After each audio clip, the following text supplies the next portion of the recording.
Ah, excusez-moi, il y a eu un bug. C'est de ma faute, j'ai fait une fausse manipulation. Alors, donc, on est ici. Vehilkar, Okma Ravina Leha de Rav Nachman, Kerabi aussi Aglili, Deiu Nami Mode, Beha, de Kolzman Shebet Amigdash, chez Abayit Kayam, Mishulchan Gavoa, Zahu, Deu, Kohanim, Veafilu Mechayim. Vechi Kamar, Rabbi aussi Aglili, Mamon Bealim Hem, Beshlamim Kamar. Des Bealim Israël. Ok, on va aller jusqu'à là déjà. C'est déjà pas mal. Alors, et c'est pour ça que Ravina, il a été Mokim, ce qu'a dit Rav Nachman, même comme Rabbi aussi Aglili.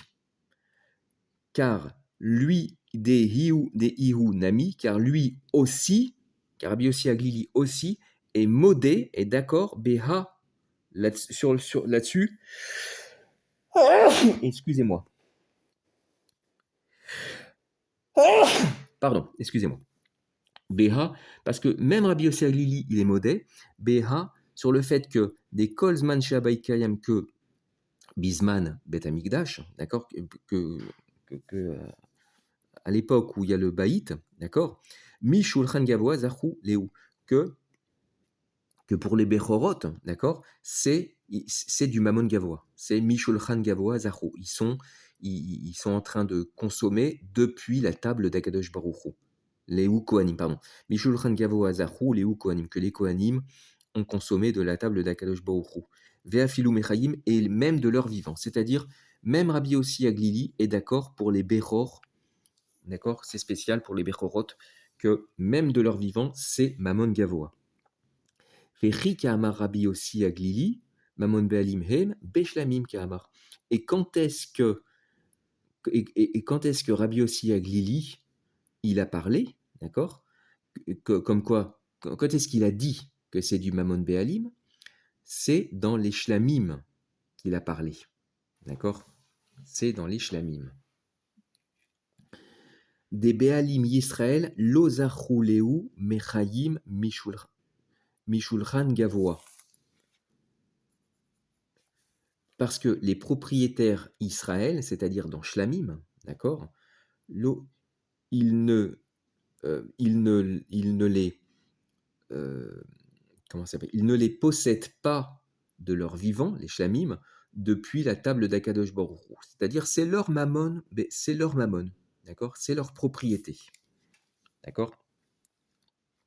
C'est pas Mammon Gavoa. Maintenant, Rashi, il vient répondre à une question implicite, une cachée implicite. Veha de tiretz ravina les rabbi aussi aglili bebechor bechutz laaretz velo tiretz beshlamim. Alors, maintenant, on peut poser la question, pourquoi, je vous l'avais posé tout à l'heure, pourquoi Ravina, il n'a pas répondu d'une façon plus simple? Il n'a pas répondu, ah bah c'est très simple, Rabbi Yossi Aglili, il parle dans Shlamim, voilà, et non pas dans Bechor, d'accord? Pourquoi Rabbi Yossi Aglili, voilà, pourquoi Ravina, au lieu de faire une okimta dochak, de dire que Rabbi Yossi Aglili parle dans Bechor, Bechutz Laaretz, pourquoi il a dit, pourquoi il n'a pas tout simplement été mokim que Rabbi Yossi Aglili ne parlait que dans Shlamim, d'accord? Donc, voilà. Veha detiretz. Et le fait que Ravina, il a été métaretz,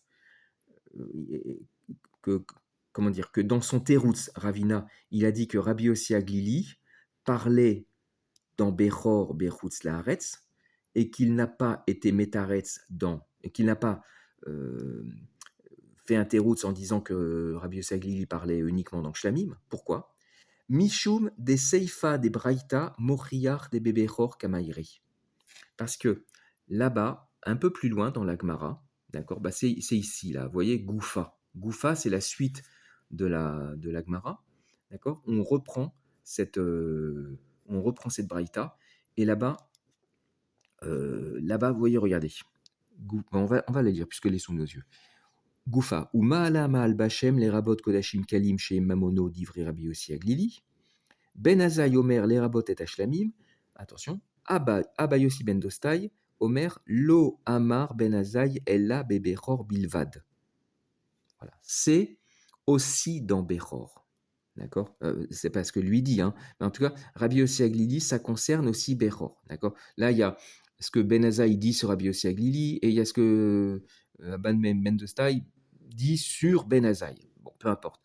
Ne rentrons pas dans le sujet, mais en tout cas, Rabbi Yossi Aglili, c'est aussi dans Bechor. C'est ce que nous dit Rashi, Mishum des Seifa des Braïta, parce que la fin de la Braïta, c'est-à-dire ça, d'accord, Mochiach montre, elle prouve, elle montre, des Bébechor Kamaïré qu'on parle aussi dans Bechor, d'accord, d'Ektané, parce qu'il est enseigné, il est écrit, Lo Amar Ben Azaï Ella Bébechor, d'accord, Ben Azaï n'a parlé que dans Bechor, ou Ben Azaï Milté des Rabbi aussi, Kamfaresh. Et Ben Azaï, qu'est-ce qu'il fait?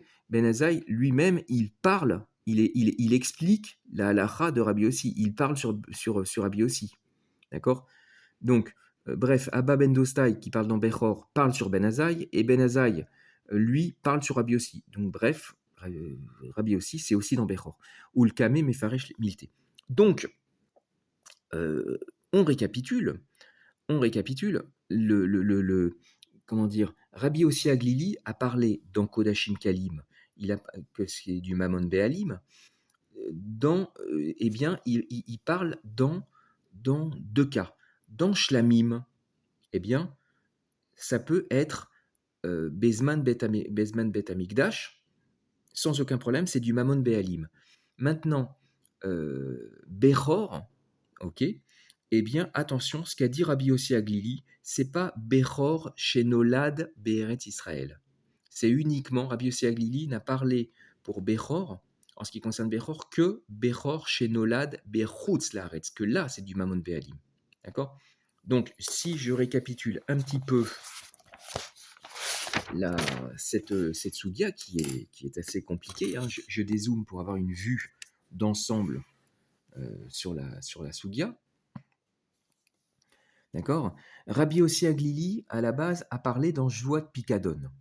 Est-ce qu'il a parlé sur le reste? On ne sait pas. D'accord. Rabbi Yochanan le fait parler aussi dans Nezikin.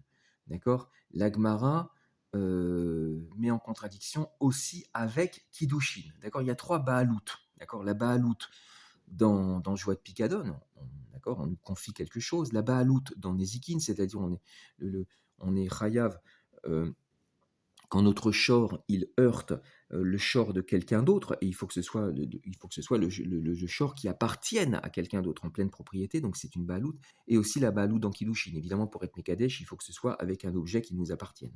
D'accord. Donc, maintenant,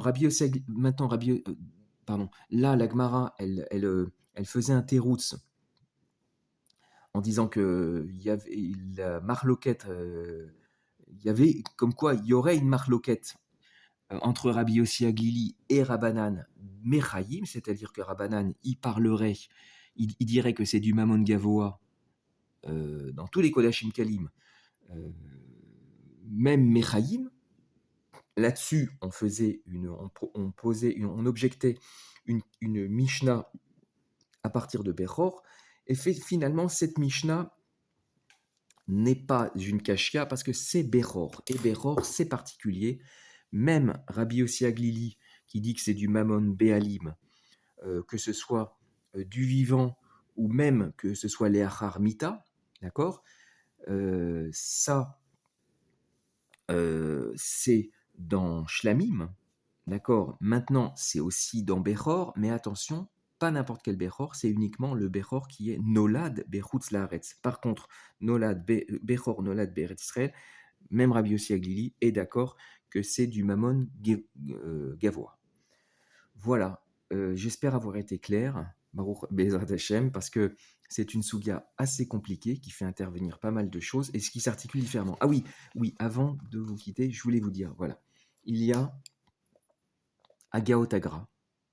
Voilà, lisez-le si vous pouvez, d'accord.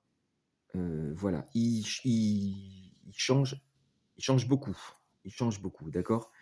lisez-le. Vous allez voir et c'est comment dire? C'est bon, OK, ça marche. Faut bien cerner la sougya et oui et attention, cette sougya, elle a plusieurs mefarshim, d'accord? Là, je vous ai fait le pshat d'après Rashi, mais il y a d'autres rishonim, d'accord? Voilà, bon courage et kol touv.